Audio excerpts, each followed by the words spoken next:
Մեթյու Հենրի, ամենօրյա ընթերցանություն, օր հուլիսի 1։ Արդ հնազանդեցեք Աստծուն, հակառակ կացեք սատանային, և նա կփախչի ձեզանից։ Հակոբոս 4:7 խոսք։ Քրիստոսի անապատ առաջնորդվելը առավելություն տվեց փորձչին, որովհետև այնտեղ նա մենակ էր, և ոչ ոք չկար, որ իր աղոթքով կամ խորհրդով օգնություն լիներ փորձության ժամին։ Նա, ով գիտեր իր սեփական զորությունը, կարող էր այդպիսի առավելություն տալ սատանային, սակայն մենք, որ գիտենք մեր տկարությունը,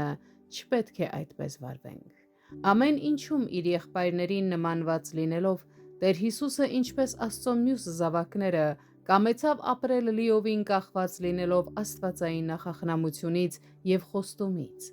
Աստծո խոսքը մեր սուրն է, իսկ այդ խոսքի հանդեպ հավատքը մեր վահանը։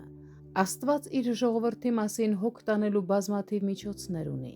ուստի պարտականության ճանապարհով ընթանալիս մենք ամեն ժամանակ պետք է ապավինենք նրան։ Սատանայի բոլոր խոստումները խաբուսիկ են, և եթե նրան թույլ է տրված որևէ չափով ազդեցություն ունենալ աշխարհի թագավորություններն ու դրանց փառքը տնօրինելու մեջ,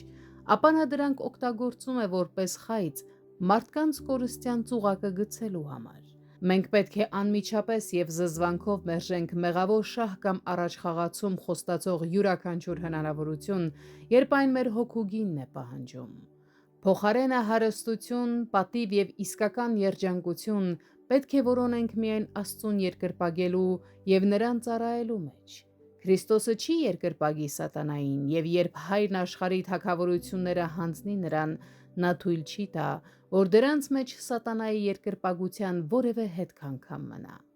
Սատանան նաև գայթակղում էր Տեր Հիսուսին, համոզելով նրան ինքնասպան լինել, նրա մեջ ներշնչելով կեղծ վստահություն հոր պաշտպանության նկատմամբ, որի համար նա ոչ մի պատճառ չուներ։ Սիրելիներ, թող սատանայի կամ մարդկանց կողմից Սուրբ Գրքի ոչ մի չարաշահում չթուլացնի մեր ակնածանքը դրա հանդեպ և չստիպի մեզ դադարել կիրառել այն,